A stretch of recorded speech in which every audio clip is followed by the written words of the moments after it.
Why do we take care of our kids so much? If like what, just so they can have 60 to 90 years rock and then turn into decompose and into nothing. So I think what you kind of touched on is almost a like a scientific materialist almost versus like some sort of creationist intelligent design discussion, actually, because scientific creationism would basically or materialism would basically essentially say that life just accidentally started. Mm-hmm. It took millions and millions of years to happen. There's basically no meaning to it. And on the flip side, you might say, well, a vast coincidence. Yeah. If you will. I personally feel that maybe it doesn't necessarily have this interpretation, but the Bible is actually rife with evidence that we were essentially created. It tells you that essentially we were created by these beings in their likeness. Right. No, absolutely.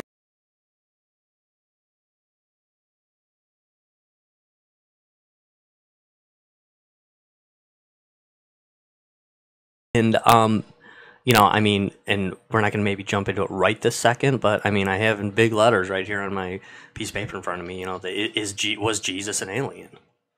I mean, and this is a conspiracy, and I feel like, or a conspiracy or an idea that a lot of people share, and I think a lot of Christians, when they hear is Jesus an alien, they kind of, and I understand why Christians would be on edge, because they are kind of under attack a lot of times in our society, in our world, and in our culture. But I feel like a lot of Christians get defensive when they hear that. Jesus wasn't an alien, Jesus was Jesus, and they instantly want to defend their faith or defend what they believe. But I don't think it's a anti-Christian idea at all to say that Jesus was potentially an alien. I find it kind of ridiculous when people will say, if you don't believe in aliens, you don't believe in some of the stuff we're going to talk about. I totally get that. You don't think we've been visited by aliens? I can see that. You don't. Maybe they haven't come yet. Maybe they have a reason to not come here. Who knows what the reason may be? But one of the reasons that you kind of think that it's ridiculous to just automatically say, no, there's no aliens, it's ridiculous, stop being silly, you read too many sci-fi books, you saw too many movies, is the Drake equation, which I'm sure you guys have heard of. Frank Drake, years ago, formulated the Drake equation, which takes many factors into play. The Goldilocks zone, whether or not a world could be inhabited, whether or not, how long your average planet lasts, how long it takes to grow life, many different things.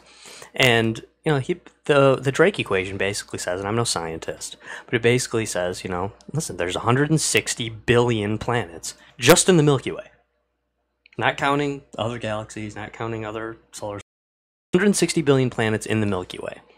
And even by the lowest possible guess, or what's the word I'm looking for here? Lowest possible, most conservative estimate, I guess, is a good way to put it. That at the very least, hundreds of thousands of them could potentially support life. So, the idea that none of those have ever, or will ever, or could ever, or did ever support life, and that they could potentially interact with us, is, according to Frank Drake and others, essentially ridiculous. It's just it's almost a silly thing to say that there is no such thing as aliens, or that aliens couldn't exist, or aliens don't exist, or that you even at least know. If you're agnostic on it, I guess that's one thing, but to say that it's impossible is just, it's almost kind of silly. Of course, and we've mentioned this in the past too, the thing that goes against the Drake equation is the idea, what they refer to as Fermi's paradox. Come up with it, one of his detractors, somebody that didn't necessarily disagree with the Drake equation, but a guy named Fermi, who basically was saying, that's great.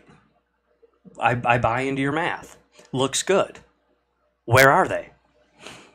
Is the only question really that Fermi's paradox asks is, if there are so many potential alien races, if there are so many things out there, where are they?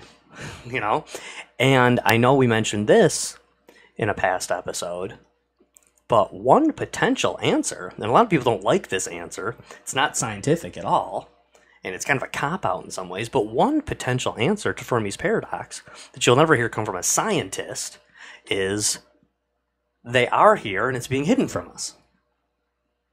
You know, I mean, an idea of an alien conspiracy by the government or by the elite or the Illuminati or whomever is running our world, the idea that they're being hidden from us is actually a legitimate answer to Fermi's paradox. It shows that they are here. You know, that the Drake equation's right. The math is true. They're here. They're just hiding. Either they're hiding or they're being hidden from us by powers that be or by them. You know, their technology is far advanced past ours, and it's not that hard for them to not be found by, you know, people as lowly scientifically as we are. If aliens rolled in last night and contacted our government, do you expect them to pass on that memo? You think No. CNN's gonna say, "Oh yeah, hey, look, they're aliens"? Yeah, and I agree completely. I mean, we've discussed this in the past, especially Ed and I. Adam maybe doesn't go quite as far with this. I don't want to speak for you, Adam, but you maybe don't go quite as far. But I don't trust the government at all. And I know Ed doesn't either. So the idea that they would lie to us for any dozens and dozens, a myriad of reasons why they would potentially lie to us about aliens existing, that doesn't bother me at all. I totally buy into that. The only thing I'm not quite sure about is if aliens came down, I'm not positive that they would just contact our government. That they wouldn't make it very known. But again, I know I'm playing both sides of the coin here. But maybe if they came down, I mean, how easy is it for a government to hide stuff from us? You know, I mean, they lie. They would tell the media, don't talk about this. They would hide it. They would, I mean, supposedly, according to a lot of ufologists, a saucer crashed in Roswell, New Mexico in 1947. And it was reported. And then they just changed their mind. The government talked to people and then, it was a weather balloon. Like, no, it wasn't. Stop. I don't know what it was. Maybe it was aliens. Maybe it was a crash. It wasn't a damn weather balloon. I know that. And then, decades later, they come out and say, well, no, it wasn't a weather balloon. We admit we weren't telling you the truth back then. Soviets and everything. We matter of national security. We couldn't tell you what it was. It wasn't aliens, though. Definitely not aliens. So now this organization that is telling you, yeah, we lied to you for like several decades, but believe us now, okay? It definitely wasn't aliens. No way it was aliens. And same with Area 51, right? They took those bodies, they took the craft, they took all this stuff to Area 51. They lied about Area 51 for many, many years. And then it became kind of like a half, like a kidding lie. Like, no, there's no Area 51. Or is there? Well, there's something over there, but we're not telling you. And it wasn't until 2013 that the government said, no, actually, there is an Area 51. There definitely, we admit it. There is an Area 51. Yes, it's been there for a really long time. And yes, we've spent, tens or hundreds of millions of your taxpayer dollars to fund it. And yes, it definitely does exist. And you can believe us now, and there's crazy stuff, but there's no aliens there, though. Definitely no aliens. That's crazy. I mean, don't be silly. Sorry. Sorry about the noise, everybody. I was trying to work my mic filter, and it's kind of a back fail here. So sorry about that. But so basically, the government basically admits their lie, a decades-long lie, a 50-year lie. That it's not like they lied about it once 50 years ago, And then they said, we feel kind of bad that our predecessors lied about that way back when. No, it's not like that either. They lied about it on a monthly or yearly basis at the very least. All the time they lied about it. So we know that lies were told, but again, we're supposed to believe them now. So the government can't be trusted. We know that. But, I mean, does that necessarily mean that because the government can't be trusted, there's definitely aliens? No, it doesn't. I mean, it really doesn't. It doesn't mean that at all, actually. And that's not going against the idea of the Drake equation. That's just going against the idea that the government is talking with aliens or working with aliens. What was it? Project Blue Book that was released in 61, or made. It wasn't made in 61, but it was released to the public in 61, or what wasn't redacted was released to the public in 61, and that tells that if nothing else, it tells us that the government told us a lot of lies. Doesn't necessarily prove that aliens are there. And one thing, when you're dealing with an organization that is lying to you, and if you want to make the argument that we needed to be lied to for the matter of national security, that's fine, I guess. You can make that argument, but it's still a lie. When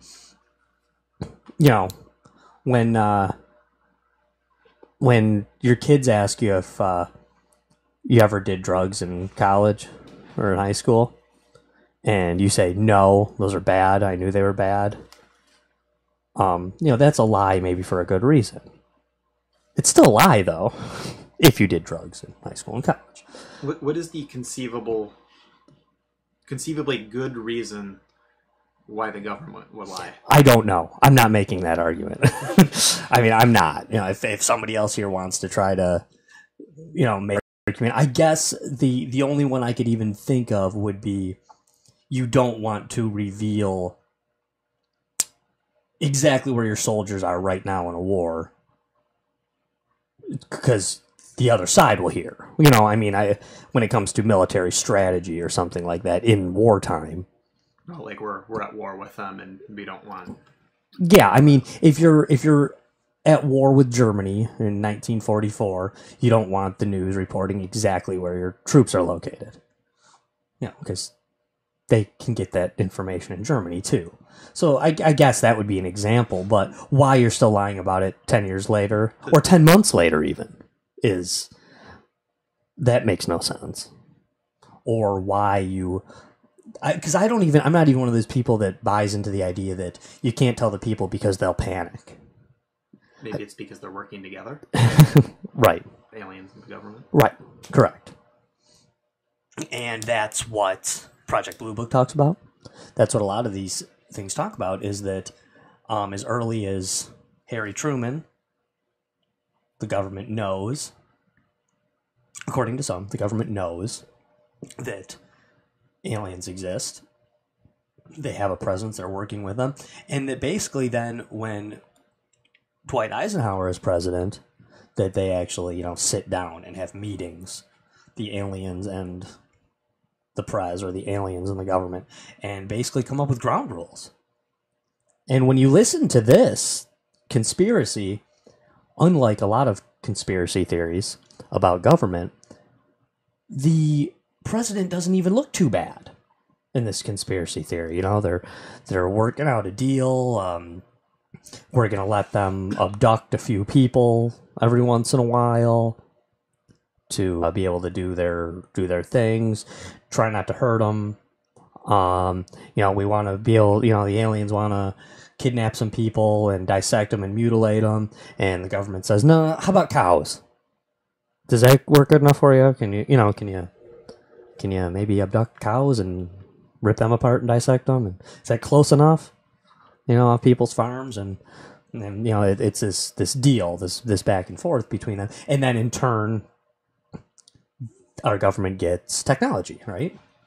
We get, that's how a lot of people say that's how we got the stealth bomber, right? We know that the stealth bomber was flying. And this isn't an alien conspiracy. This is truth. We know that the stealth bomber was flying 20 years before we knew about it. I mean, the stealth bombers became something that people definitely knew about and could look into and could look at the schematics and go to an air show and see one parked on the ground around like late 90s. I want to say like 98 or something. And we know for sure that it was flying in 78. So they had a stealth bomber in 78, 1978. You don't think of things like stealth bombers as 1978 technology. So the question I always ask is, what do they got right now? You know, what does the government have right now? It's kind of scary to think about what they have right now. Right, you know, that we're not going to know about for 20 years. Because we think about what's technology going to be like in 20 years?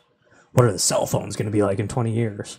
But if we know that the government may or may not have what we're going to have 20 years from now already, and that they don't just have it, but they're using it. Because that's the thing, you know, it's not like the stealth bomber in 1978 was just sitting in a hangar and they were saying, when we're ready, we're someday going to tell the people about this and we're going to use it. We're going to That, Josh, fly around. They were using it. They're flying around all the time. You think of just like the most everyday technology that we have in cell phones. I mean, you look at the cell phones now that we have as opposed to where cell phones were 10 years ago. Yeah. And how far that's come. And that's a known technology. That's a technology that everybody has, that everybody knows. That, I mean, you take that, you put that in a bigger scale. You put that in terms of just whatever else is happening, you know, government wise. Yeah. Oh, I mean, I had a cell phone in high school. I'm not that old. I mean, I'm 37. I had a cell phone in high school. It wasn't even like you wouldn't even call this like a kid these days. My kids have cell phones. They wouldn't even call that thing I had in high school a cell phone. I mean, it was like a 6-inch long piece of plastic that, you know, you could talk on for about 15 minutes before you had to plug it back in. Like, you didn't even keep it on. You know, you kept it off or plugged in, and then you turned it on when you need it. You made a call, and then you turned it back off. You know, it wasn't like a thing that you know, I left mine in my glove box in my car. And then, you know, and you still had a beeper. You still had a pager. Somebody would page you. And, you know, then you go to your car, you'd get it out, you'd turn it on, you'd make a call. Okay, cool, yeah, okay. Okay, Mom, I'll be home at 7, or, you know, okay, yeah, that's cool, yeah, let's do that. I'll meet you there later tonight. And then, you know, you turned it back off. Okay, yeah, gotta go. Phone's gonna die. I mean, after 5 minutes. So, yeah, I mean, you're right. So, did the government then buy aliens? Gray aliens, especially, is the one that gets kicked around a lot, because there's a bunch of different kinds of aliens, and we're going to cover them. It's not just the gray aliens, although 43% of alien sightings or abductions, according to statistics, are gray aliens. But when someone has a close encounter of the first kind, when they see an alien, this is, 43% are supposedly, gray aliens, and 57% are all the other groups, which there's dozens. So, I mean, yeah, I guess, was this a deal? Did they make a deal to be able to, we'll give you this technology? Or some people just have you believe that, in 1947 or whenever, they have these crash crafts and they've been reverse engineering them this whole time, just this back working of this old tech. And yeah, after 10 years you get this. After 40 years you got stealth bombers, the subterranean floors below, and it's gray aliens for the most part. I think they made up the well, maybe they didn't make it up, who knows, but the exosuit kind of thing they have going on. But it helps plant the idea, the seed of alien invasion for the future staged alien invasion. Perhaps. Perhaps. I mean, and that is another thing that a lot of people think and buy into, this idea that it's a conspiracy within a conspiracy. That they want the conspiracy theorists to think it's aliens, when really maybe it's just them. Maybe it's just the government doing nefarious things. Maybe it's the government kidnapping us in the middle of the night. One of the things when people talk aliens is they say the gray aliens, those ones you see, the gray aliens. There's actually two types of grays. There's the talls and the shorts. When you're talking the gray aliens. They're kind of like built for space travel. Sort of slave race. Yeah, if you will. They're, that they're really just aliens, and that big head of theirs that has a transmitter in the back. And somebody's listening somewhere else. So alive, depends on what you mean by alive, I guess. What is a biological robot alive? I don't know that I'm want to get into the philosophy of that right now, but it'd be up to you. Definitely, a sentient thing, for sure, but just kind of something created by them. And which brings me to, you guys stop me at any time if you want to jump in, because I'm jumping around a lot here. But this brings the idea that the gray aliens are supposedly, even the tall gray aliens, are supposedly an offshoot and were created by the Alpha Draconians, who are like a reptilian race. The Alpha Draconians created both the reptilians and the greys, according to much of what people are saying, One problem I have with all these different types of aliens, and I searched this like crazy on the internet when it comes to plenty of places where you can find a list of aliens or all the known alien species. But I always have trouble finding, like, how do we know this? Where does this come from? In most conspiracy theories, you can find out, where did this come from? Who uncovered this? But it's hard to find a specific Edward Snowden character out there who learned all this stuff about these aliens. So I often wonder, did somebody just make this up? Is this just a really good story? Maybe it is. Because it sounds like something from Star Trek. Honestly, a lot of times. But the Alpha Draconians are a very superior, not nice alien race. They created the Greys, they created the Reptilians, and they're reptilian themselves. But they even have like wings and stuff, and they're pretty, they're large. They're extremely.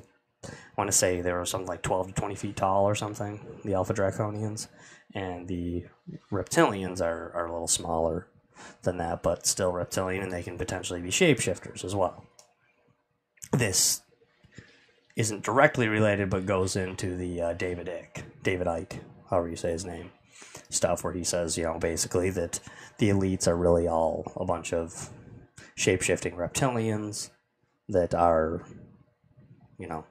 our masters, and they're controlling everything, and they've infiltrated, the top corporations and governments and everything else, and that it's all a lie, and that Donald Trump is really a reptilian, and the Queen of England's a reptilian, and all these people are really reptile people. Like They Live.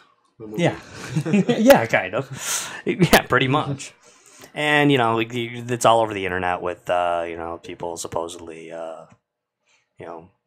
they're shape-shifting, collapsing for a second, and they get something, and most of that seems pretty ridiculous when you look it up. Really seems pretty stupid. But do you know what's weird about David Icke? I don't know if you guys have done like a ton of David Icke research, whatever. He's this guy who, he's mostly known for his reptilian thing, his reptilian conspiracy. And he claims that this stuff that he knows comes to him mostly through meditation. Reptile people, probably not, but I mean, there is even scientific links with our reptilian brain, and our roots from the reptilian ancestors and things like this. So it sounds so crazy, and for the most part, I think it is crazy. But I don't know. Is it that crazy? You never know. I mean, people have said weirder things. And like I said, David Icke is a smart dude. And a lot of his stuff has turned out to have some accuracy to it. You know, it really has. So, I'm not saying I'm on board with this, but I don't know. Well, I don't think David Icke's I don't think he's totally nuts either. Like his Wikipedia entry here, it says he's a professional conspiracy theorist. That he is, and professional is a good word to use because he's made a lot of money. Yeah. He sold a lot of books, and he's got a big following. So if aliens do exist, what do they look like? I mean, is there only one kind? Wouldn't it maybe be expected that you would actually have more than one, possibly? Oh, yeah, there is. I mean, I have a list here, Ed. I mean, Alpha Draconians, Amphibians, Andromedans, Arcturians, Atlans, Cetians, Dwarfs, Evaborgs, Greys, Short Greys, Tall Greys, Hybrids, Iguanoids, Genosians. That's totally from Star Wars. Although they spelled it with a J. You know, the Pago the Lesser was. Yeah, I was going to say, are they GEO. just reading Star Wars books and just naming off the different species from Star Wars? The Corendians, the Lyrans, they were like cat people. The Corinthians? No, the Corendians. Oh. The Lyrans, the Men in Black, the Moon Eyes, the Mothmen, the Nagas, the Nordics, the Mantis. Mon Mothmans? Yeah, the Mon Mothmas. She was hot when she was young. The Pleiadians, the Progiconians. The Reptilians? The Syrians? The Syrians. Those are the aliens that the Republicans don't like, right? Oh, that's the illegal aliens. No, these are different. These are Syrians. These Syrians were they were peaceful healers, actually, that wanted to look over the earth. The Taros, the Umites, the Carians, the Flatwood Monsters, the Hapskinville Goblins. These are all I mean, I say legitimate as in they are recorded sightings of types of aliens. Again, big universe. Why would there only be one type of alien out there? Exactly. And basically, the idea, what they claim, what pieced together from people who've been abducted and people who have spoken with them or had visions or whatever, a myriad of different things, is there was a race called the Carians, a race of aliens that actually came from a totally different universe. They found a way to transport themselves to this universe, super highly advanced race, and they looked like what we would call like a bird-like people. They had wings. They were very large, though. Still had legs, but could walk, but big bird-like things. That we would, that's like making it an Earth term to say that they would be called the Carians. And they came from a totally different universe before Earth existed. So long ago. And while they were here, they genetically created the Alpha Draconians. The Alpha Draconians were then taught by the Carians that they would be the master race of this universe. Now, perhaps that's just the if the Alpha Draconians are real, perhaps that's just more like their religion, their creation story, if you will. But they were genetically engineered. So they weren't born, they were created by the Carians. The Alpha Draconians similarly made the gray aliens and the reptilians. The reptilians were put here by them as a lesser form of the Alpha Draconians to rule Earth. And the Greys are kind of their offshoot as well. But the thing is, the Greys were created as kind of a slave race, which I believe you said earlier, Ed. They were created as a bit of a slave race by the Alpha Draconians. But the problem is with the Greys is that they cannot breed. They can't really reproduce at all. Which is why they're constantly abducting humans to get genetic material to create some form of hybrid to keep their species going. This is why they want us.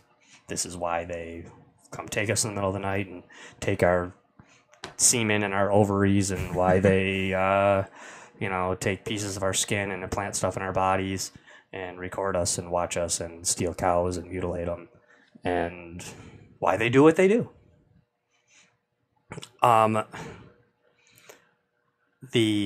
Many of the other races are kind of considered more benevolent ones. The Alpha Draconians and the Reptilians and the Greys are not cool people. They're not nice. They're, for the most part, they're pretty nefarious. But the Andromedans and more so the Pleiadians are more of they look more like we do. More perfect though, because they're highly advanced. And these are the Pleiadians, they claim, are the ones that have kind of come here and tried to lead us on a more spiritual path. They say they really feared the idea of what the Greys would do to us, especially our spiritual involvement. Not so much our technological involvement. They thought, hey, cool, they'll get technology from them, but what about the spiritual evolution of us? And a lot of these ideas about Jesus being an alien are rooted back to him being a Pleiadian, him being a spiritual leader left here by them, perhaps implanted in the womb of Mary, with the Immaculate Conception, basically. So these are some of the ideas, and again, the Syrians and I believe the Arcturians and the Andromedans as well. And people believe that these Andromedans and Arcturians and Pleiadians, and this is like right out of Star Trek, are part of a galactic federation of over 20,000 planets that, has come to us. And that the Pleiadians were actually following by the rules and went to the Galactic Federation first and cleared it with them. Is it okay if we go talk to the Earthlings and do a little stuff and try to help them out? And this was approved by their council. And they did this. Again, where does all this information come from? Kind of pieced together from stuff, from abductions, from government documents. The Eva Borgs as well are creations of the Greys. So, the Carians genetically created the Alpha Draconians. The Alpha Draconians created the Greys, and the Greys created the Eva Borgs, which are basically just like they sound. They're kind of they're all General Grievous, basically. I mean, we kind of sit here and snicker sometimes, but how can this be disproven? Right. It's unfalsifiable. So. It's. I mean. No, I mean, and if people all over the world, I mean, because this does sound crazy. And one thing I wanted to throw in, too, is, last Deep Issues show we did Scientology. And none of us were really on board with Scientology in the least. We all pretty much called it a scam. But when we told the story of what the Scientologists believe about the alien race coming down, we kind of chuckled through that. Yet, is a lot of this stuff that different from this idea that what Scientology believes, What's Xenu and the... I mean, what's funny about that, though, is the source it came Sure.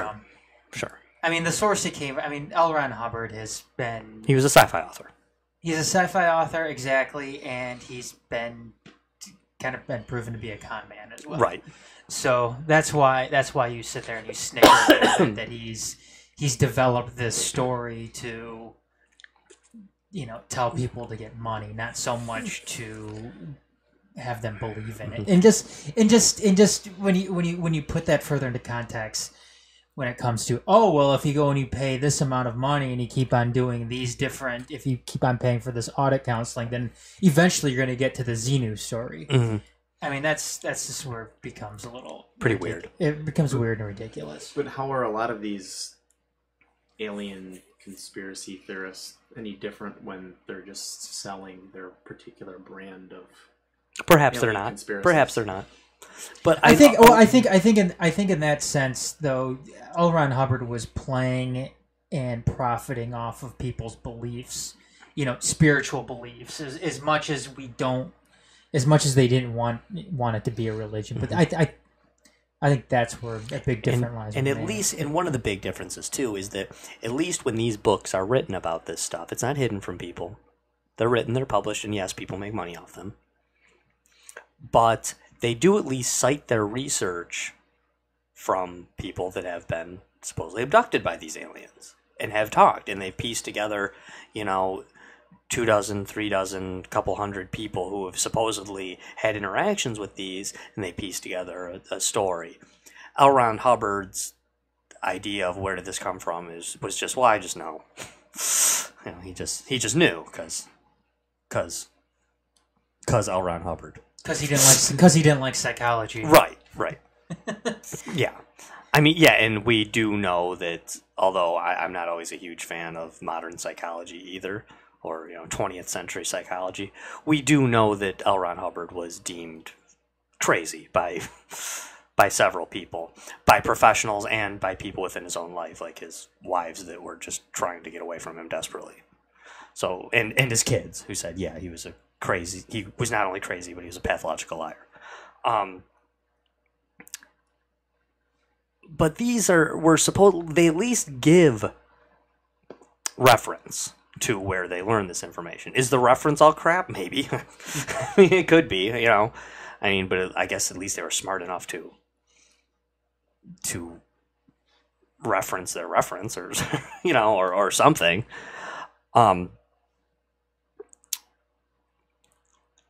A big part of this too, I believe it was, there's a bunch of these, but I believe it was the Andromedans were here, had visited this Earth quite a few times over thousands of years, and they were a decent part of our spiritual growth, of sticking around and helping us to move to the next level several times, to help us generate towards the next level of being this great enlightened scientific, advanced society. But the Andromedans supposedly had to leave because they were at war with the Alpha Draconians. They had to leave to go back to their planet because there was, some terrible emergency that they just couldn't be here anymore.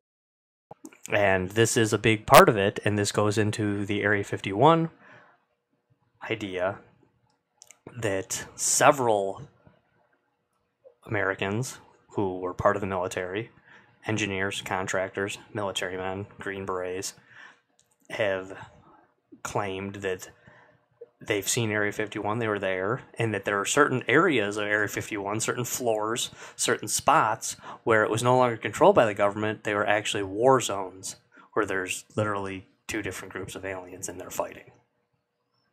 It's actually been taken over by aliens, and that they can't even go in certain areas because there's like laser gun fights going on in these certain floors of Area 51. And there's the I can't remember his name, but you've seen him, older white dude, who's told many stories about what he's seen at Area 51. Claimed that he actually did kill 2 tall grays, and that he got extremely messed up by them. He said that, he actually shot 2 of them, and one of them kind of just did like a weird little hand wave and basically shot like a beam at him, burnt his fingers and messed him up, and burned all his toenails off just from kind of waving this thing at him. And he does have some injuries, some past injuries to show that something happened to him. And he claims that it was just kind of like a wave of the hand and a blue wave that just knocked him out. And he said he was conscious, but barely so. And he actually said that a Green Beret saved him and threw him in threw his basically half dead body into an elevator. And he said that him and that Green Beret and several others were killed then. He said the guy actually saved my life, and he said he ended up dying because they went to try to fight and lost. crazy story, perhaps, but I don't know. I mean, and that's why a lot of things say, and they reference this in Independence Day when they talk about the idea that they are mortal. They can be shot and killed and punched, and they do have their technology is. Their bodies are just as frail as ours. Right, yeah. That they're although their technology is far superior to ours, and they have weapons that we can't really dream up necessarily, they can be killed. And supposedly in the Roswell crash, there was the aliens that went down, and a lot of times they kick around the idea of 3. Sometimes they say there was more aliens in the craft than that, but that the 2 of them died in the crash. They did die, and that one of them was alive, and they took him back to Area 51 and have been keeping him there for years. And this same guy who claims that he met this particular alien who is there, he has a name. I can't remember the alien's name, but I actually heard 3 different names that different people referred to this alien as. And basically, he's been kept there forever. They said he's been there for over 50 years, and he looks exactly the same.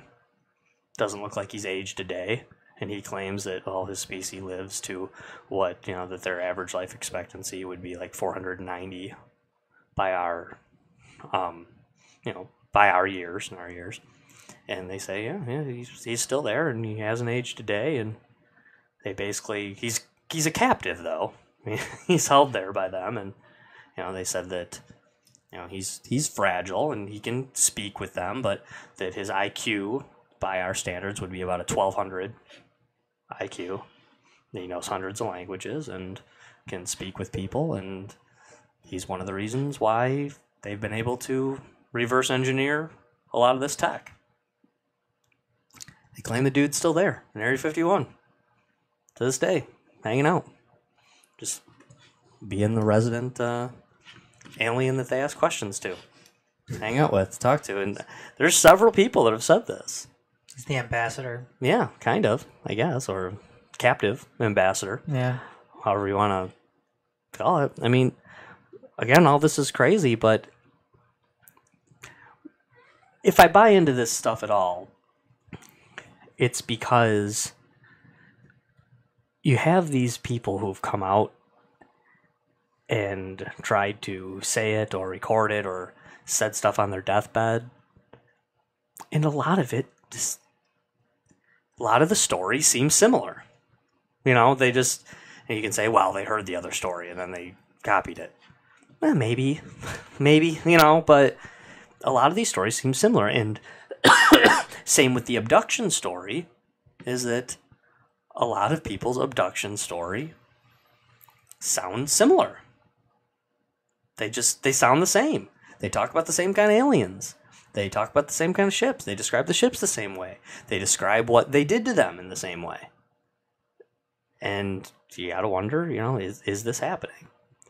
Something that I know I've said this many, many times on different deep issues things, but one thing that I think is very important to say and very important for people to hear and to really take in is this idea that, okay, so let's say, for argument's sake, let's just assume that the vast majority of people who say they were abducted by aliens are crazy or they're liars, right? They're nuts, they dreamt it up, or they are just lying because they want attention.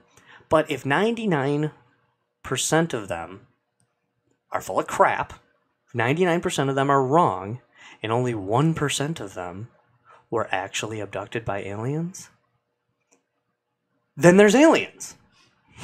Then it's real. Then it exists. If 99% of the stories are false and 1% are true, it's still just as true that there are aliens and that they abduct people. If one person ever really was abducted by an alien, that's all the proof you need that, and I'm not offering said proof, but that's all the proof you need that there are indeed aliens. It's like if one person out of 10,000 who claim to see a ghost really did see a ghost, then there are ghosts. Then ghosts exist. If 1 out of 10,000 really was abducted by aliens, then there are aliens. Aliens exist. So if you believe anything, then you don't have to believe all the details, but you gotta believe it. You know, if you believe one of those people, then you believe it. You believe in it. Just like if you believe that one person ever in the course of human history was visited by an angel, you're not an atheist. You believe in something. You believe that happened one way or another. I'm not asking you to explain it. I'm not asking you to believe every single thing you hear or see or read. But it is out there. It does exist in some way. So, I don't know. What is it? Now, the thing is I always think about alien abductions, is I don't really know that they physically happen. Doesn't mean that something didn't happen to you, but I think it happens in your mind in a lot of ways, because in many of the reports of an alien abduction, the person physically that they were sleeping in. So you think it's That doesn't necessarily mean that it was a dream, that it was fake. You think it's like a telepathic type of thing? Yeah, it's like a mind control, telepathy kind of thing. So they weren't actually physically abducting them. They were abducting their conscience. Yeah. That's kind of what I would tend to think, is that you weren't really in a spaceship, or at least maybe if you were on a spaceship, it was on a different plane of existence or a different dimension, if you will. You know, I mean, we only see 3-dimensionally, but if they're in a 4th or 5th or a 9th dimension, then that could potentially be what actually happened to you. Just because, now granted, anything's possible with technology, but people don't go through walls. People don't go through ceilings. People don't remain in their bed when they're not in their bed. Mm-hmm. You know, I mean, maybe aliens do. maybe these aliens are spiritual beings. Maybe they do that stuff. But humans don't. We can't go through walls.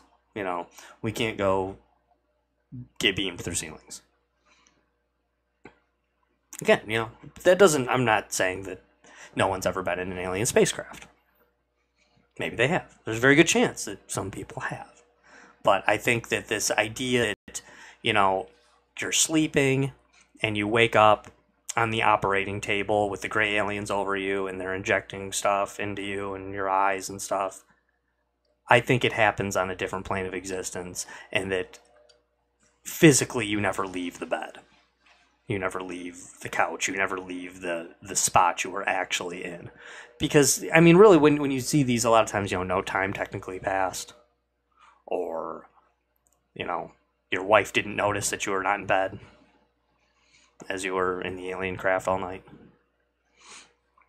You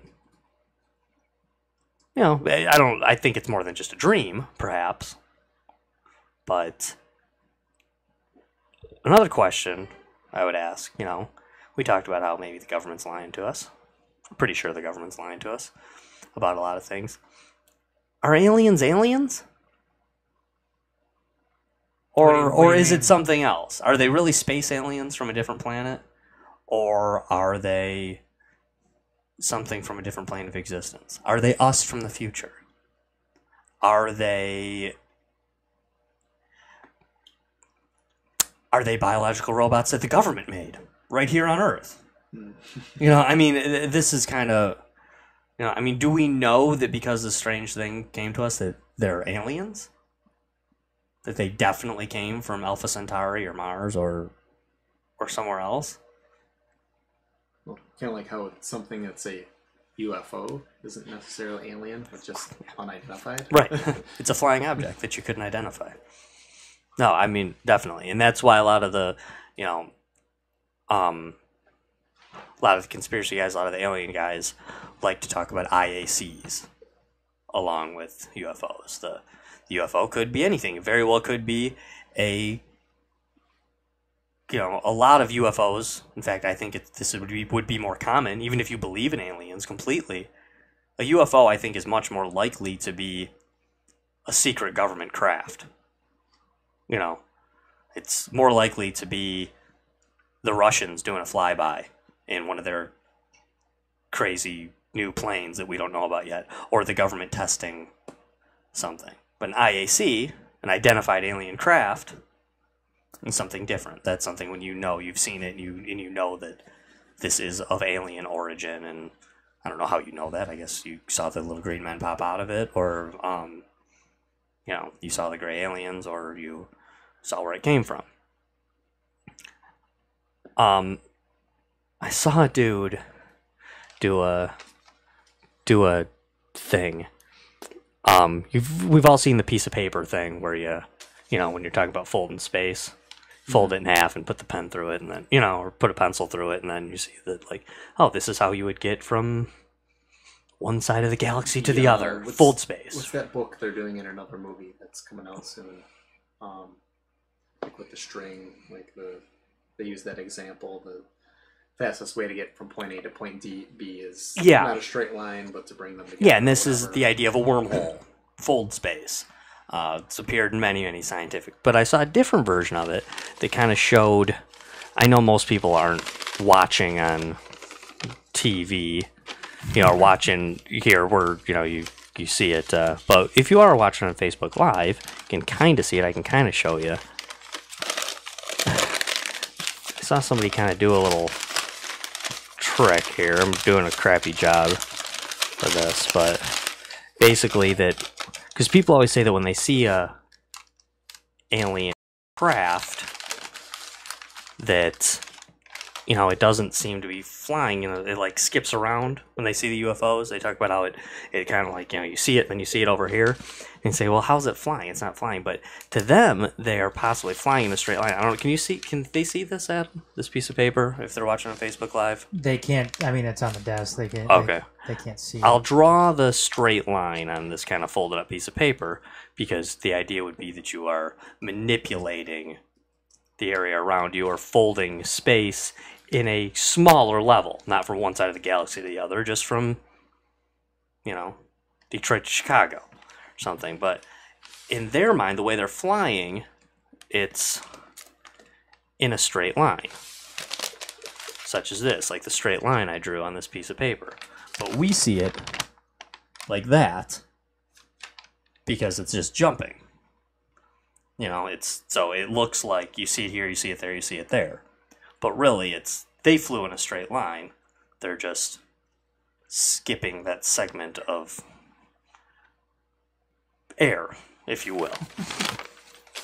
So, I don't know. I thought that was interesting, because it would make sense that if they had this technology where they could get from the galaxy to here, that their regular ships would be able to do that in normal air, and that's why it could look like a series of blinking lights as opposed to a plane flying in a straight line. Just that kind of movement. I don't know. I thought that was interesting. I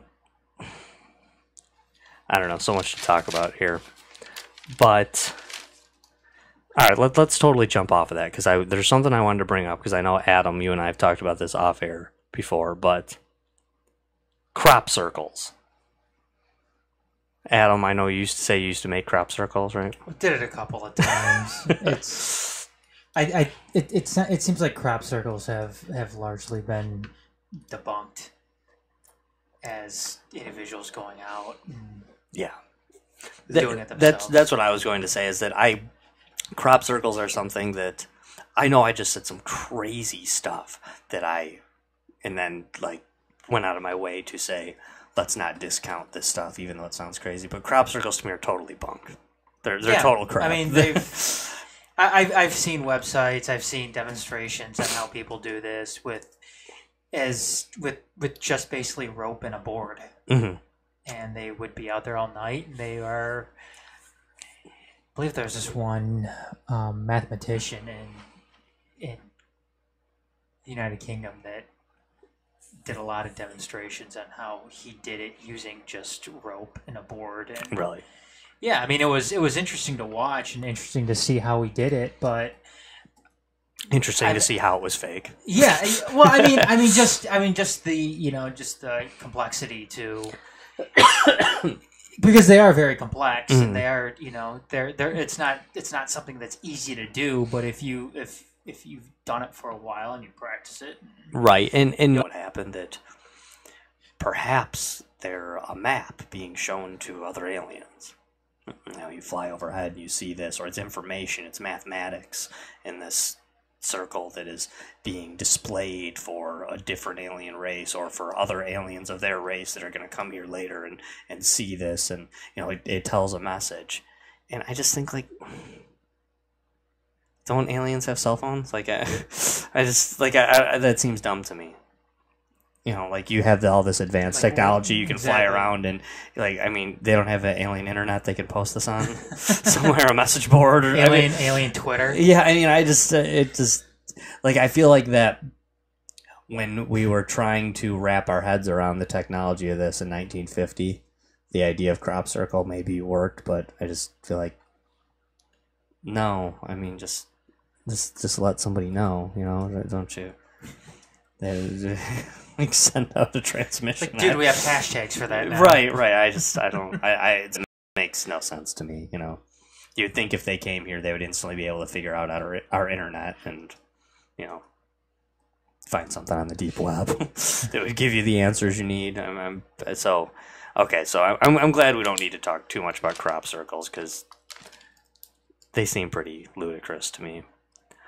You guys ever seen the old, speaking of things that have been debunked, or for the most part debunked, but the old alien, because people consider that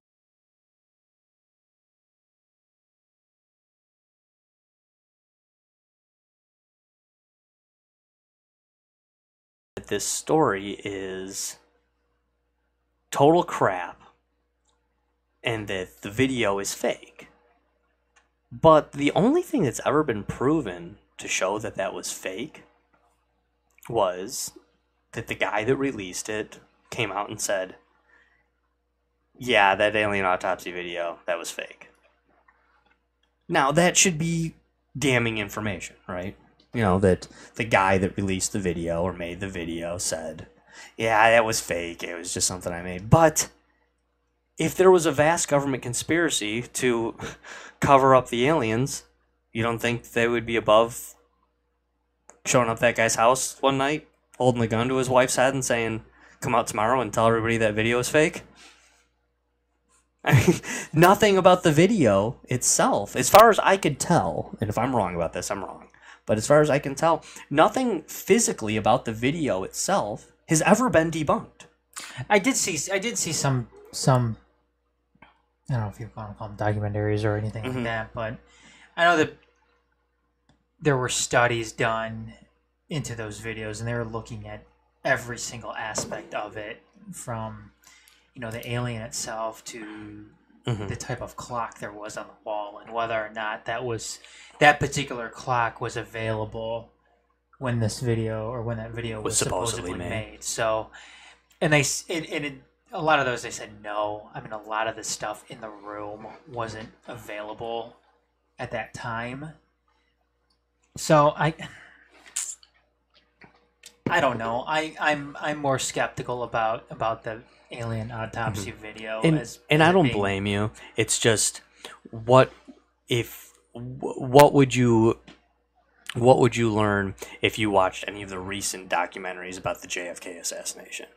What have I learned about it? Yeah, in all the recent documentaries. That the driver did it. Yeah, well, that's what I think. That's what I've seen. But now, they come out with, the new Discovery Channel one or whenever that was a couple years ago that just said, no, all this is bunk. It's all crap. They try to disprove everything and say, no, it was like we said originally. Oswald worked alone. Well, you can never, and again, you can never be totally sure because, like what we were saying, a little while ago, who knows what the government has? Who knows what type of? I mean, are they using the same clocks in Area 51 as we use in our homes? Are they using the same different whatever? perhaps that clock wasn't out yet because they created it in Area 51 5 years earlier and hadn't released the patent yet to make all the money off it to fund all their alien experiments. They're beta testing it. Yeah. So. But I feel like when you're willing to call the government a bunch of liars about stuff, and then the only proof you truly have is somebody saying, yeah, that was a lie. What proof is that? I mean, like, is that any proof, really?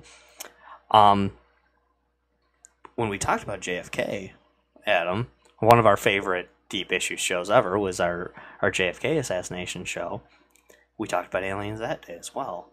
Because, as you recall, one of the big conspiracies about this with presidents is that JFK released in a document, I believe it was 10 days before, that he was going to come clean. He's going to blow the lid. Yeah, he was going to blow the lid on the aliens. And then he wound up dead. Not long after that. So...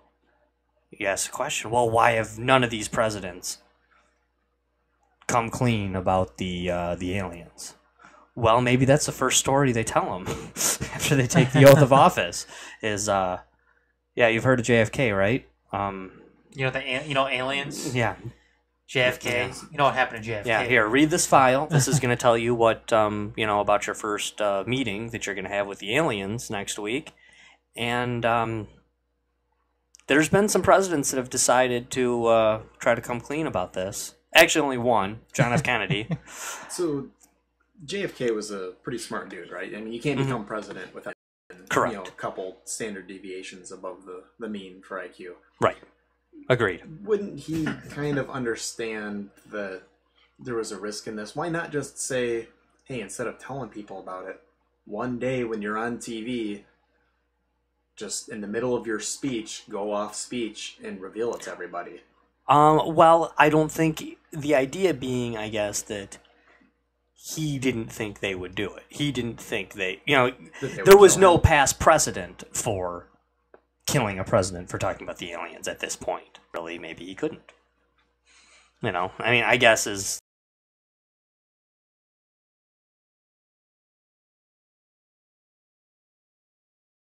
the idea behind that. Now you look at the other presidents. What about this too? I'm gonna get totally, right. Dig in, man. Conspiracy theorist about this. What about the curse of the Kennedy family? Yeah. Maybe we're looking at a generational type of thing with it, as far as. I completely agree. Like they're just saying, like, you think your life is worth this, Mr. Clinton? We didn't just kill JFK.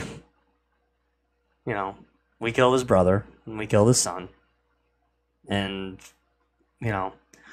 we took basically the American royal family, and they never got the presidency ever again. I'm not never even came close. I'm not saying I believe that. I'm just... No, but you're right, because you got to think, I mean, why doesn't 90-year-old Jimmy Carter, who still seems pretty bright, give a press conference tomorrow that he says is going to be about Habitat for Humanity, and real quick before the sniper rifles go out, say... obvious at that point? Especially if you know that it was JFK's entire family. Maybe not, but if the other end of it is now the ultra technologically advanced aliens are your enemy, maybe you risk it. Still, and because it's not like we really know who really killed these people, so maybe not. I don't know. I do know that when Bill Clinton was running for president, he told everyone he was going to find out about what was up with aliens, and he was going to tell us. And I mean, we all know that Bill Clinton was a pathological liar, and Hillary said the same. And then Bill became president and Hillary became Secretary of State, and you pretty much have not heard them say a word about it since. Obama actually did as well. Obama made some. His were always kind of half kidding. But have you guys ever seen the speech Obama gave at the very end of his presidency, where they ask him about the aliens?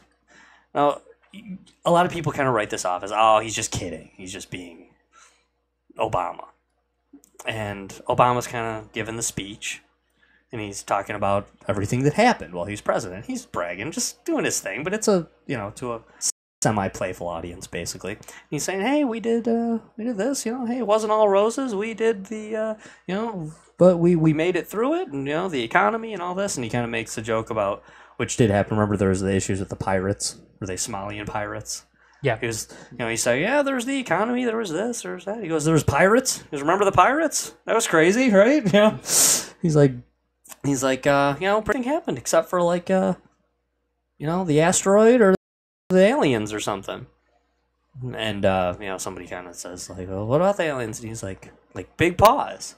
He's like, maybe we shouldn't have brought up the aliens. And that's it. No, it's probably just a joke, right? But I don't know. It's kind of a weird video, though. I mean, it is kind of a weird one. Now, who didn't say that?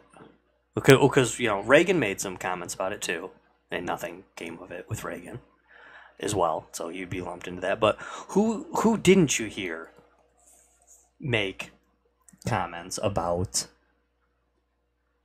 I'll get to the bottom of the aliens thing for you. Bush and the other Bush. Well, Bush was the head of the CIA before he was president. Maybe he already knew. Maybe the whole Bush family already knows.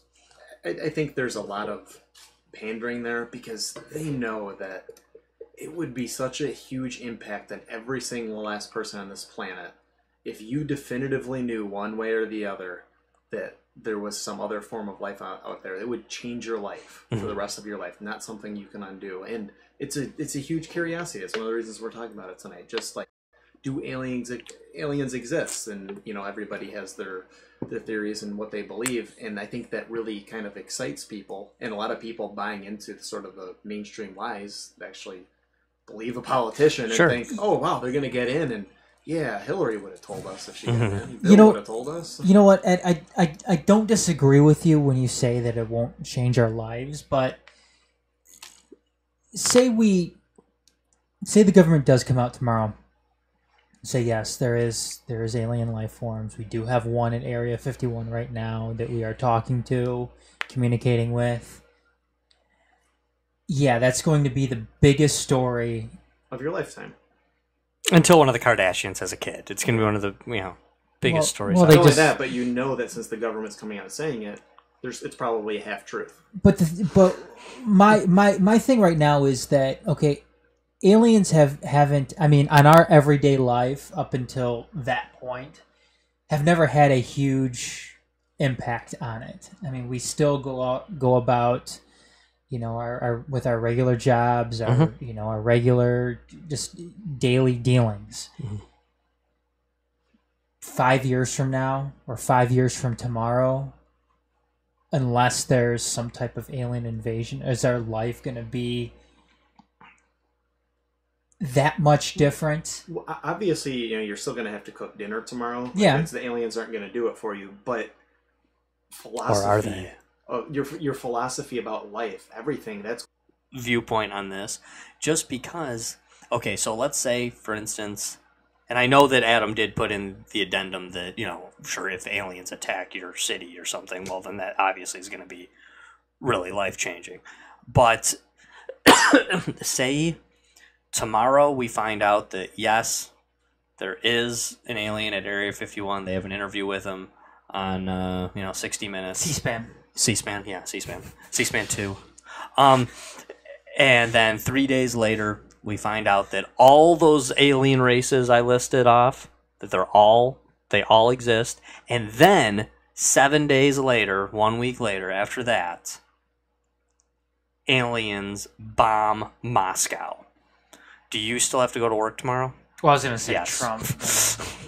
There'd probably be a lot of people missing. Well, okay. Out of hysteria. Okay, maybe you don't go to work. but is my rent still due? Yeah. Yes, it is. It is. So No, I'm going to obviously, need to, life has to go on, but I don't think life is going to be the same in 5 years or going to be even nearly on the same path, because that will set in motion depending on what the revelation and what actually it is that exists. Things are going to significantly change. I'm just picturing me walking into the office at my apartment building and talking to the manager. They're a real nice lady. And, it's the 6th. Rent was due on the 5th. And she's like, where's your rent? And I'm like, well, aliens, remember? I think I'm going to get my eviction notice. I think, one of the biggest things one of the reasons why I think government wants to keep something under wrap is, I think this may be pretty obvious, the questions that people are going to ask. Okay, are they hostile? And if they're not hostile, well, what can they do for us? What can they, what can they do to help us or which whatever? Is probably a good reason why the way it'll likely get introduced to us is via a staged invasion, because then we don't necessarily have to reveal a lot about the history, or we're just going to be giving our own version of the history of it, and maybe it kind of sidestep some of those questions, like, oh, well, did they create us, or Sure. or how long have they been Oh, in it'd be contact? fascinating to And it's me. and it might be more of, hey, they just came here all of a sudden and are about to beat the shit out of us. Let's unite against them. Yeah. It'll be like in 2003 when we went to war with Iraq and you couldn't question it, sort of thing, and you were basically, you were unpatriotic if you did, sort of thing. Nobody will be actually thinking about it. They'll be more worried about, hey, we got to kick the aliens' ass. Yeah, no, it's possible. I'm gonna use Josh's a favorite line of Josh. What would a third to half the people who are like, Or- I don't care, I don't vote. who are more excited on what's gonna happen on the next Dancing with the Stars? Right. Well, I think you could almost put in those people in kind of two different categories. Like you're saying, like the Dancing with the Stars, almost the mindless zombie people who don't really think for themselves and they're just, essentially just going on their lives. And then maybe the other people who kind of don't care because they realize, like you kind of did, life still goes on. Like, even though there's this stuff going on that's going to majorly affect my life, I still have to live my life. My life still has purpose, sort of thing. Yeah, or like you said, my kids still have to eat dinner. Yeah, exactly. It's like, it's not that you don't care about what's happening, it's that I agree. you have immediate needs that need to be tended to. Do you know what else I will say too? We're talking about, why would the government hide this from us? Why would they do this? We said, for public security or something, and you raised the question, Ed. You said, well, what is that? What exactly is the reason why they would have to keep you from that? And you asked, I couldn't answer it. I couldn't come up with a reason why that would happen. But I'm going to kind of go back to the old Supreme Court pornography explanation. Do you guys know what I'm talking about when I say that? When the Supreme Court had to define pornography When you years ago. Yeah. And their idea was basically, I don't remember the justice who said it, but he always kind of gets made fun of for saying it, but he's right though. This idea that he said, I can't come up with a definition for pornography, but I do know I'll know it when I see it. And maybe that is the case. I can't think of the reason why, maybe that's what some of these people running for president think. I can't think of the reason why we couldn't tell the public this. But maybe I'll know it when I hear it. It was Clarence Thomas. I mean, come on. It was before him. Oh, was it? Oh, yeah, long before him. In one sense, a lot of people see the government as like the supreme authority. They are the highest level. That's, that's what you answer to. If all of a sudden you introduce a bigger fish, that, unless it's framed in the right way, that could be potentially disastrous for them. No, I mean, a lot of people would view the world as, why on earth do we need governments? We should all have one world government. Especially considering if an alien race comes here, chances are they're more technologically advanced than us. We haven't sent a ship full of people to another planet, but they're sending less. So, hey, their technology is better. they could potentially apply it to it, and maybe we don't have to work. We can just have some machine grow crops and watch TV in our house all day or something. Yeah, so you're right. Let's talk about we're talking a lot of stuff. We don't have all night, but let's talk about the ancient alien idea for a little while. I admit the Ancient Aliens show on the History Channel, I've never seen it. I always kind of boycotted it, to tell you the truth. As you guys know, I'm a huge history buff. I fancy myself a historian to some degree, and it always drove me crazy that it was on the History Channel because it's not history, and it always just pissed me off, and it started my boycott of the History Channel. Plus, if you see something like that, doesn't it just kind of scream like mainstream, dumbed down, sort of probably full of misinformation? Yes, it does. And just the idea that maybe there is 3 minutes worth watching in this 60-minute show, because they just drag it on. I have watched some junk on some Netflix things skipped around, that have been kind of cool. But the Ancient Alien thing, Ed, I know you're kind of on board with some of this stuff, though, aren't you? With the the Egyptians, the pyramids, and the megaliths. I mean, how else do you explain the pyramids being built other than some sort of advanced technology? And where did that come from? Yeah, no, I mean, and that's and there are some other theories. The wet sand theory is one that gets kicked around on occasion. What's the wet sand theory? I am not a geologist or a scientist, but there is a theory that it could have been moved easier if the sand was, if the geology was a little bit easier to work with at that point, it could have been made. And somebody reaching for an explanation when perhaps, they're but a lot of obvious. people look into this. You're smarter than I am, especially when it comes to stuff like that, Ed. So you should maybe look into it. Maybe you'll actually, because a lot of people do buy into it. I am not certain that. I'm actually one of those people, and I know you hate this explanation, Ed, that when, they say, how did they build the pyramids? And I'm like, slaves. Just having. Do you know the precision that they're built with? Or even if you don't want to go with the pyramids, they're not the only thing. What about Stonehenge? How did you move those massive stones? Yeah. No, there's absolutely. Easter Island is another one too. And part of the thing is with Easter Island, with the pyramids, I feel like the big question is more how, and with the Easter Island thing, I think the question is more why, and I think with Stonehenge, it's maybe a bit of both. There's some how and some why in there, but I just it is kind of a weird thing that why did they do this? And with the pyramids, you can kind of write it off with, well, I don't know, it's a big public works project that took 300 years, and they didn't care who died in the process. And they could have outsourced it too. The pyramids have things inside them. It's not like it's just this perfectly triangular, thing made of stone blocks or whatever. Mm-hmm. There's a lot of architecture that goes into these things. I mean, maybe the Illuminati are aliens. Well, and that was the. Go ahead. Sorry. Yeah. No. Perhaps. I mean, what these kind of are out of place artifacts, and we've mentioned this before, but essentially that's some sort of evidence that contradicts the mainstream. Mm-hmm. And not to mention the hieroglyphics inside those pyramids and other places that seem to show things like spaceships. Yep. Show things like helicopters. Well, or laptops and. Yeah. And this isn't even to say that necessarily aliens built them, but there was obviously some more advanced technology.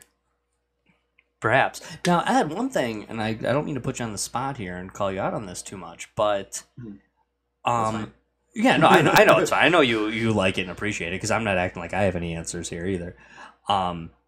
But the ancient civilization thing. We talked about Atlantis. Mm-hmm. What's the other one called? Lumaya. The that on the other side of Atlantis, that another place, a story similar to Atlantis, basically, that some of these existed, some of these advanced civilizations. I believe they found traces took of place. civilization in Antarctica too. Yeah, absolutely. And the Admiral Richard Byrd, talked about that, hinted towards that a lot. The idea that there is an entrance basically to some sort of ancient civilization under the earth, or that is potentially a portal, if you will, that goes back and forth to the poles of the earth. But this kind of like ancient civilization predate like the Cretaceous period almost, potentially, in some of these ideas. That goes against the theory of the young Earth, which I know you're kind of on board with, aren't you, Ed? How does it contradict it exactly? Well, because these would have existed before the Earth ever existed. In that, is that right, or am I? If I'm saying it wrong, then that's fine. As far as I know, I don't think any of the pyramids are dated farther back than a few thousand years. But the idea that a civilization was already in place, or an ancient civilization before that, is what I'm trying to say. Oh, okay. That would kind of go against the idea of a young Earth. Well, a lot of this stuff potentially could be left over essentially from pre-flood, where it's not necessarily explicitly told, but it's kind of hinted at that you might expect after a couple thousand years civilization would be fairly advanced, or maybe just it always had this advanced technology when it was able to do some of these things. And what a lot of these out-of-place artifacts you see are essentially remnants of what was left of that civilization. Another thing with what's in the hieroglyphics and what's in the pyramids ties into one of the alien races that I just glazed over earlier, and that's the Lyrans. The Lyrans are a feline-looking race that, very ancient, very highly, scientific race, benevolent one, that the way they're described looks a lot like many of the visions drawn in the hieroglyphics and the pyramids. It looks like the Lyrans. They have the cat face, the lion kind of cat-looking face, and that goes in line with the story of what these Lyrans, who were at war with the Alpha Draconians, did. That they were here, they had to leave to go fight this big galactic war that's going on with the Draconians, and that they were here, they taught us things, they taught us how to make things, they helped us do things, and they helped guide our civilization. But those two stories that shouldn't have much to do with each other really line up, actually. The Lyrans and what the ancient alien things have been said about Egypt and the pyramids and Giza and all this stuff.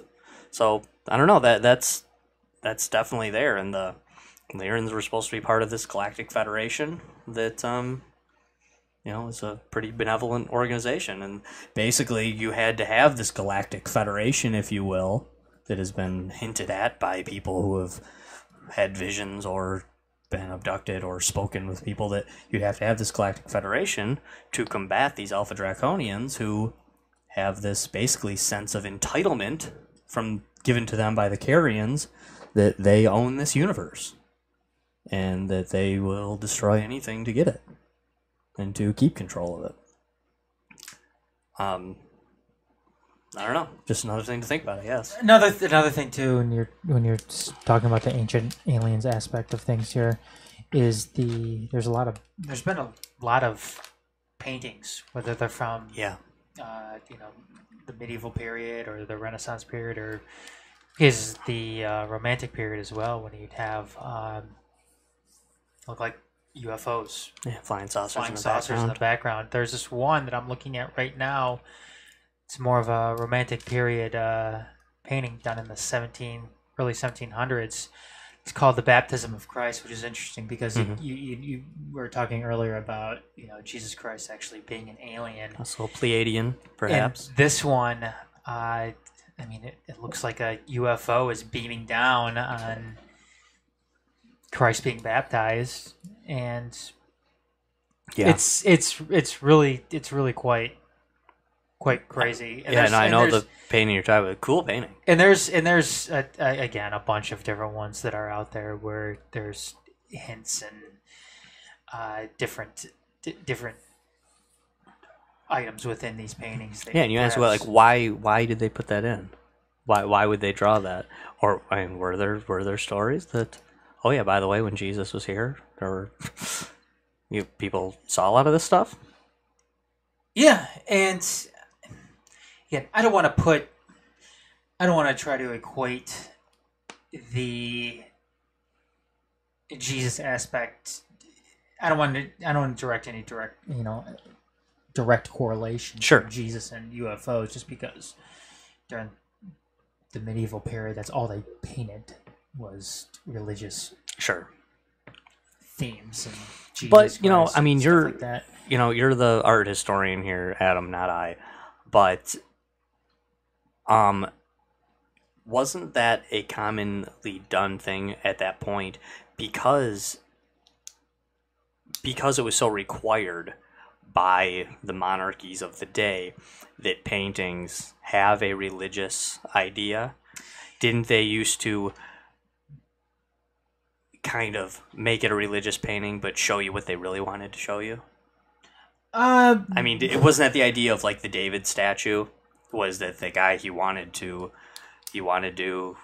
do a nude of a perfect example of a nude guy, and then he said, "Oh, it's David from David and Goliath." They're like, "Oh, okay, then it's all right." Well, part of that, because when you look at the David statue, it is a very humanistic statue. That's not something. I mean, the forms are very, very perfect. They're perfect, but they are at the same time very,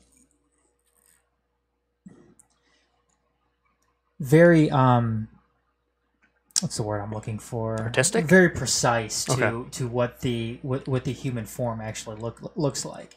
Yes, perfect, but it looks like a person. It looks like somebody, at that age, what they could look like. Mm-hmm. The difference between one of the biggest difference between medieval paintings and Renaissance paintings or neoclassical paintings or romantic paintings is the glorification of Jesus Christ and Christianity, basically because people were afraid to do otherwise. They were afraid to have a more humanistic aspect to their paintings. That's why Jesus looked more like a little man as opposed to a baby in a lot of medieval paintings. Okay. Whereas in Renaissance paintings, especially high Renaissance paintings, baby Jesus looked more like a baby, and you saw like the halos get less pronounced as opposed to the medieval ones. Okay. I mean, did they try to have any type of hidden Easter eggs or anything like that in there? I guess it's possible. I mean, a lot of people are saying that the Sistine Chapel, that Michelangelo, there's an Easter egg in there with the famous God given life to man. I mean, Touching the fingers. Yeah, if you look at God, it looks like God is actually within a human brain.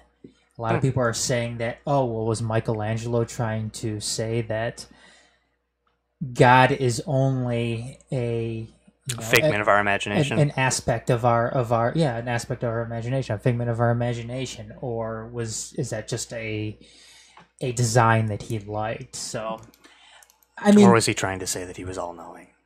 Possibly by putting possibly, but again, I mean, you in many cases, the eye, the mind sees what it wants to see. Sure. But again, I mean, who knows? I mean, there very well could have had different encounters that these artists or people have had during that time, and they portrayed it in their paintings. You never know. Oh. Very interesting. That's I mean that is pretty cool. You do just often ask yourself though,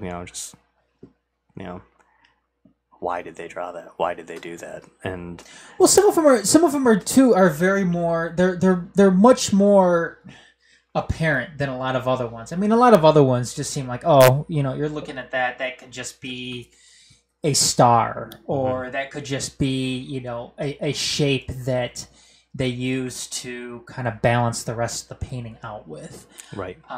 Other ones, though, I mean, there's been some, like I was saying, that the baptism of Christ. There's been some other, high Renaissance ones where you would see, the Madonna and Child, and in the background there is just this very apparent flying saucer looking shape, and like, what could that be? And aside from the visual, there's just so many things in the Bible itself that, and I know, you try to be careful with that because people have made claims for what the Bible is trying to say for 2,000 years now, and it's for the New Testament, for the Old Testament, even longer.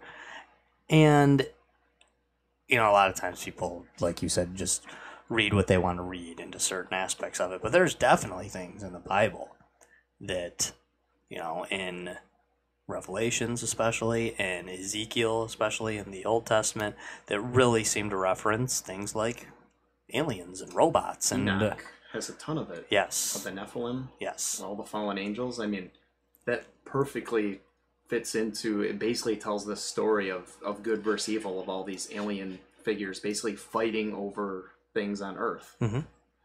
No, you're right. Even Jesus. And these giants, who these superior alien races are, many of them are said to be giant. 12 to 20 feet tall. If you saw somebody 12 feet tall, okay, maybe some people conjure up like some 50-foot being, but if you saw somebody 12 feet tall, you probably think they're a giant. Yeah, yeah, absolutely. Yeah, that's... Also, Jesus has basically said in multiple places, I am not of this world. Right.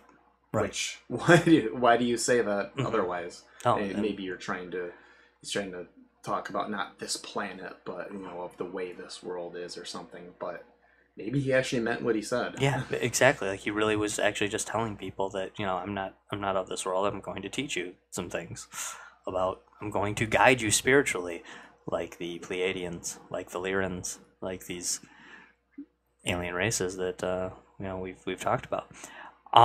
Also with Egyptian, back to the Egypt thing. The Lyrans were these kind of cat-like people.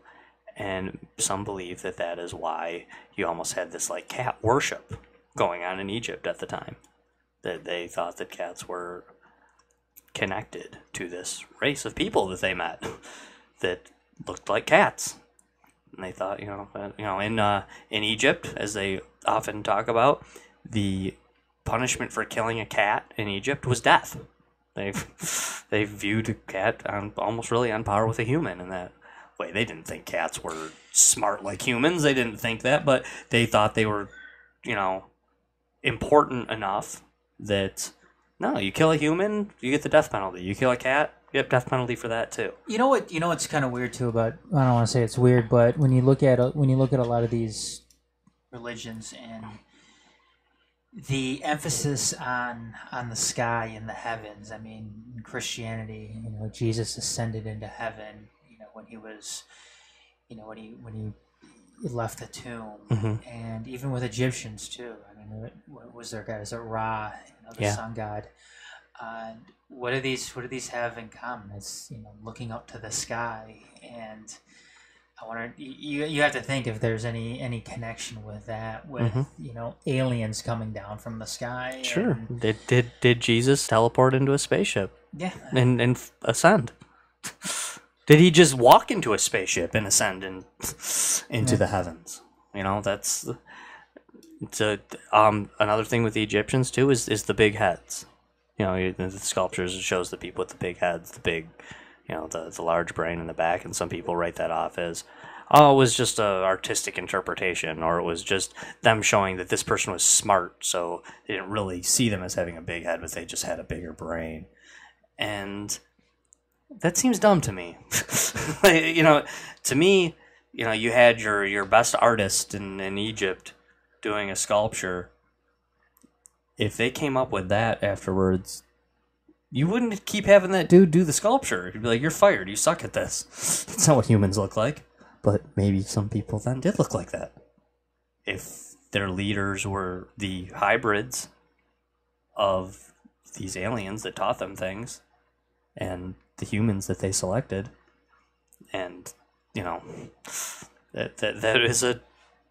I don't think it's insane to reference that, you know? Why do they draw their leaders? They don't draw every person with that. They draw their leaders, the people that they worshipped as gods. Draw them with those big heads on the back. They draw them, they sculpt them. That's how they show them. Maybe they looked like that. Really, maybe they actually looked like that. I mean, why'd they do it otherwise? I'm gonna honor our leader by doing a terrible artistic depiction of them. That doesn't make a whole lot of sense, if you ask me. By the way, I did not look into this, but I want to get it in before we're done. I'm not saying we're done just yet. Do it a week after we do it. They'll be like, "Oh, they're doing this show. We already know that the aliens are, you know." Come on, it was January 31st. Everybody know that. Last Wednesday, they told the world. If that happens, doesn't that automatically change the topic of the next show? No matter what Pumpkin says, like, we have to override it. Yes. Yeah. If that does happen, happen, because, you know, our next Deep Issue show is in 2 weeks from now, because we'll be back to the second Tuesday of the month. But we do have a regular show, and I'm very excited about our guest Todd Friedman next week. But Todd, I must say, if it's true and they announce the big alien news on Wednesday, next Tuesday's show is probably going to have to be about that. So we'll have to bring Ed and Kyle in. You know, I know that's not their normal work week, but we'll have to bring them in, and Todd, we might have to push off, or maybe Todd can still be on the show. But we're probably not going to talk about his new upcoming book, which is going to be really exciting, but I mean, aliens. So, all right. Well, you know, is there anything else you guys want to, you know, I got more to say, but I got more down here, but we can't get into this stuff. I wanted to talk about the Black Knight satellite, Nikola Tesla discovering that, still out there supposedly. You know, I wanted to talk about the movie coming out soon, the Dr. Stephen Greer, the Unacknowledged Proof movie. There's crash sites supposedly on the moon, and potential nuke holes from where they believe part of an interstellar war happened on the moon. Some people believe that the moon, just like the Death Star, that's no moon, it's a space station. Some people believe that the moon is actually a spaceship. It's actually just a thing that... Star Killer base? Well, yeah, that basically that's where these aliens that are watching over us, they're just hanging out on the moon. The movie Oblivion, there was a nuke on the moon. You ever seen that with Tom Cruise? I think I did, yeah. They it's like the moon has kind of like a chunk missing out of it, yes, because of a nuke. I do remember that now. That's where the Coneheads hit it when they were leaving. I wanted to mention John Dewey a little bit, and how he made claims in the, you know, before the 1920s about how the best way to get the people united under one government and to bring in a new system of control would be to have aliens show up, whether they're real or not. It kind of sounds like an offshoot of Project Bluebeam. Yeah, exactly. Like, I mean, the precursor to it, them thinking about it way back in like 1917, I think it was. Jim Carrey thinks Donald Trump is a reptilian shapeshifter. In fact, he says he saw Donald Trump shapeshift before. And you got to stay woke like Jim. Billy Corgan claims that he saw a shapeshifter, somebody in the record industry. He said it on the Howard Stern show, actually, and seemed very convincing, and didn't really want to talk about it a whole lot, actually. I don't think you can discredit it. I mean, it's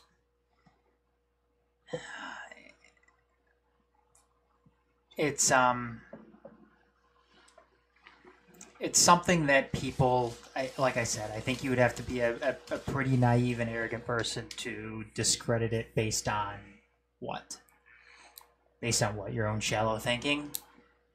Mm-hmm. I mean, you can't disprove that aliens actually exist. It's a big galaxy out there. It's a big universe.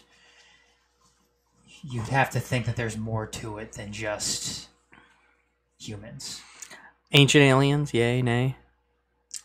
Sure. If aliens, why would aliens only be around now? Mm-hmm. And government cover-up of aliens?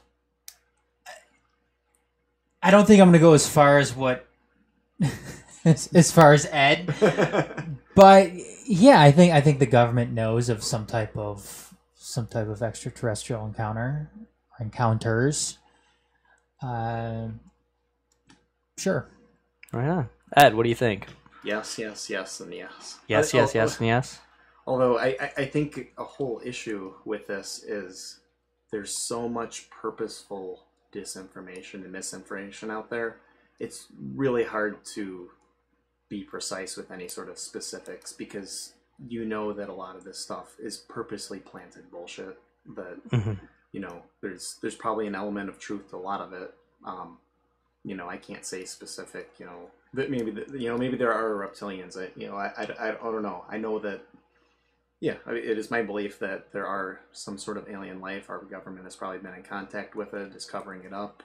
There are ancient aliens, all that. But you know, for every William Cooper, for every person who was honest in their search for truth, you know, whether he had the best sources or not, you have a million, you know, David Icks or whoever else that, you know, might be doing it for, or L. Ron Hubbards, you know, who are doing it purely for profit or just to be goofy. Yeah.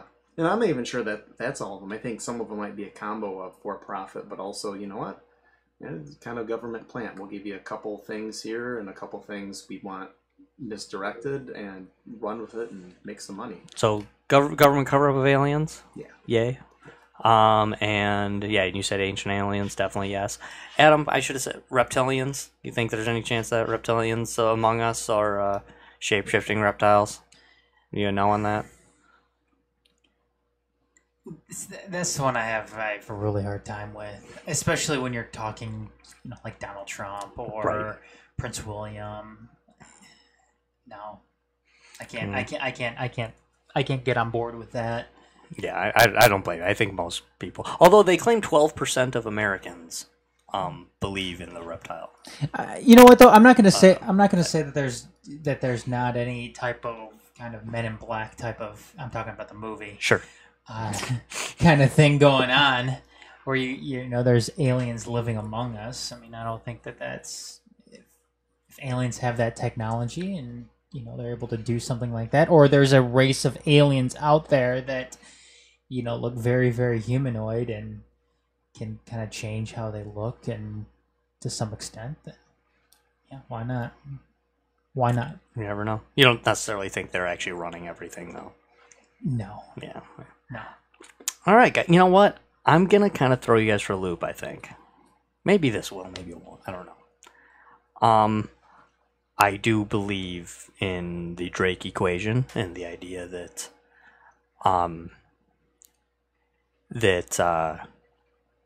you know, there's definitely a very, very good chance of there being other life out there, for sure. I definitely am. But I have been a believer in aliens most of my life. This has been something I've really been way into and obsessed with since I was a kid, you know, is this stuff. And always big into the gray aliens and all the conspiracies and Roswell and Area 51.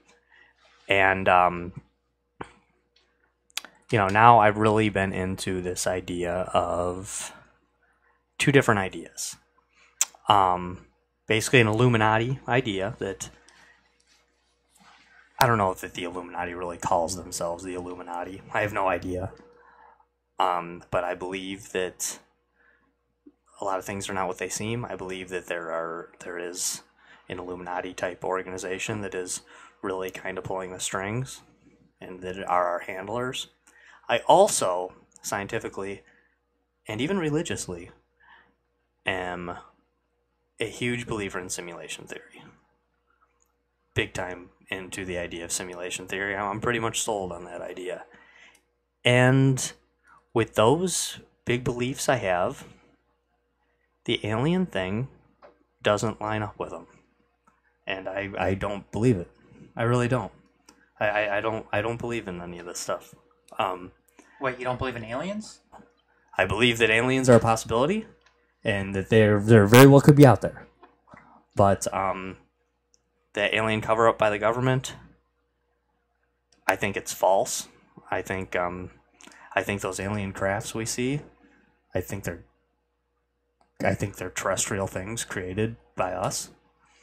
And I think the abductions. Listen to this I guy. think the abductions are. So where did the technology come from? We just developed it in Area 51. Yeah. I think it's I think it's the elites of our world, and my beliefs on the Illuminati and on simulation theory don't really line up with aliens. I don't think it's aliens. I don't think there's a government cover up of aliens. I think there's a government cover up of damn near everything, but I think it's disinformation and misinformation meant to make us believe this, and I think it's lining us up for the fake alien invasion that they are going to present us with. Get him, Ed. So you say that the Illuminati and aliens essentially contradict each other, but in a way they actually kind of complement each other, because They could. without some sort of something leading the way, how have they managed to essentially keep control and grow and keep this multi-generational plan in place over the years without some guiding force? The occult is their guiding force. So I believe in spirituality. I believe that there are powers beyond what we can control. I don't think they so came satanic. Yes. But yes. Isn't it also true that Satan has a bloodline as well? Possibly, yes, definitely. But I don't think it's I don't think it's from gray aliens that crashed at Roswell. I don't think it doesn't it's. mean it necessarily has to be gray aliens. It doesn't mean these 20 different races of aliens exist. Well, there only has to be. That's kind of what I'm saying, and that's why I said I am not ruling out that aliens exist. Like I said at the very beginning of this show, I think it's naive, arrogant folly to say that aliens couldn't exist. But when I give my reasons for Fermi's paradox, a lot of it has to do with simulation theory. I believe that we are living in a simulated reality. Perhaps we're simulated by aliens, though. Really, that is, I don't completely discount the idea that an alien race, whether it be an angelic type alien race or what we would call God, that they haven't simulated this universe for us. But I really do think that much of this stuff is disinformation put forth, so we will buy into a future alien invasion that will be fake, that will be a false flag alien invasion that we will eat up and buy into and believe, and that through said invasion we will allow for a new world order. I know that that's not probably the idea I was relaying throughout this show as I was putting out this information, but yeah, I think that the elites controlling us are not aliens. I think they're from right here on Earth. You realize that those two ideas aren't even necessarily contradictory either. A fake alien invasion could actually happen even if aliens exist. Right. Oh, for sure. I totally understand that. Yeah, no, I get it. I just William Cooper is rolling in his grave with his William unpaid Cooper taxes. actually believes what I am saying. Now that there's going to be a fake alien invasion. There have been multiple sources not knowing of each other. Actually, Adam, if anything, you could say that I'm too much of a William Cooper disciple, because actually Bill Cooper kind of did a similar heel turn. Oh, did he? Not with simulation theory, but he did a similar heel turn on a lot of these things. This is a Hulk Hogan NWO leg drop. Yeah. But I don't. I don't buy it. I don't think it's aliens. I really don't. I don't think there's aliens here. If they are, it's like a handful of dudes. Just I don't think they're talking with the government. I don't think they're I don't think they're interfering with us Whatever. directly. I'm sorry. I didn't mean to throw you guys. I didn't want to throw you guys for a loop, but I like aliens. I want it to be true. I want to fight some alpha draconians, big time. I don't. I'm not interested in fighting with a race that's superior. I am. Yeah. I mean, I don't. Laser guns, that shit kills. So wait a second. You're I don't all, want to, but I mean, we need to invent lightsabers if we're gonna. You're fight. all up for the Alpha Draconians, but you're afraid of the robot. No, I'm afraid of both of them. I want to fight both of them. Oh. I'm not really afraid of the robots either. I should say I'm afraid of neither of them. I want this war to happen. I'm looking forward to it. I'm bored. All you need is a water hose to take down the robots.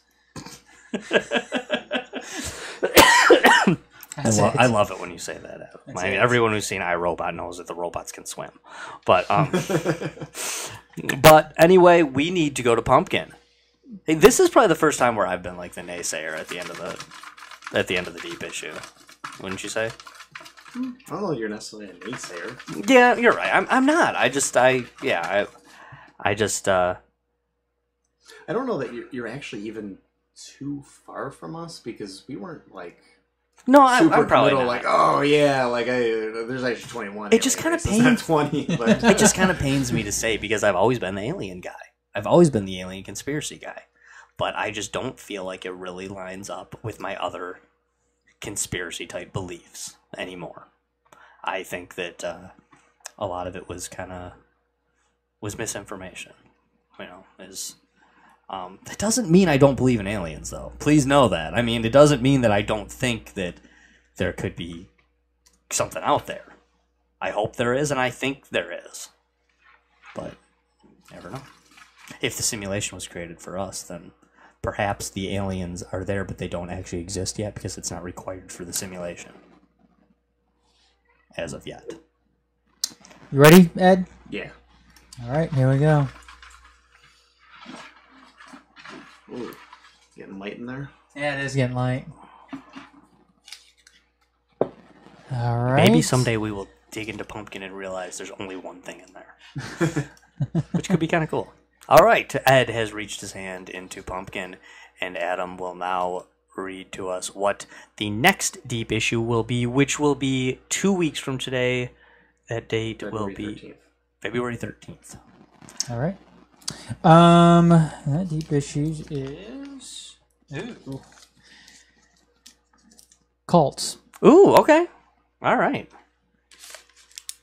Cults. So 2 weeks from today, we will be discussing cults. I was actually just, when I grabbed this Roswell book today, it was right next to my Heaven's Gate cult book. So I'll be pulling that out. So that'll be fun. Yeah, we'll be talking about cults. We can go do some Branch Davidians. We can do Heaven's the Heaven's Gates. Gate, Jonestown, and maybe some modern ones too, and some diving into the occult a little bit as well. Oh, we're gonna have to play the Jonestown tape. Yes. Oh, that is so creepy and sad. Super creepy stuff. But okay, cool. Cults. That should be a good one. And also tune in next week for a regular scheduled show. We will have Todd Friedman from the World of Competitive Gaming on the show, and talking about his new book about Walter Day. And thanks for tuning in, everybody. We appreciate it. In the universe. Or maybe we are. But thanks for tuning in, everybody. Appreciate it. See ya.